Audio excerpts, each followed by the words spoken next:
మరణించిన రోజును మనం గుడ్ ఫ్రైడే అని ఎందుకు పిలుస్తాం? చనిపోతే మంచెలా అవుతుంది? ఈ డౌట్ మీకెప్పుడైనా వచ్చిందా? గుడ్ ఫ్రైడే ఎలా అవుతుందంటే, బైబిల్ ప్రకారం 2 కారణాలున్నాయి.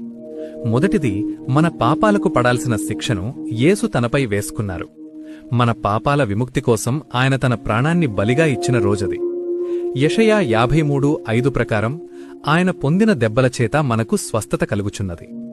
ఆయన మరణం ద్వారానే దేవునికి మనిషికి మధ్య ఉన్న అడ్డుగోడ తొలగిపోయింది. అందుకే అది ప్రపంచ మానవాళికి మంచి రోజయింది. రెండవది, ప్రభువే పరలోకం నుండి వచ్చి సాధారణ మనిషిగా 33.5 సంవత్సరాలు పాపము చెయ్యకుండా జీవించి కల్వరిగిరిలో అపవాదిని తలను నలగగొట్టి పాపంపై విజయం సాధించాడు.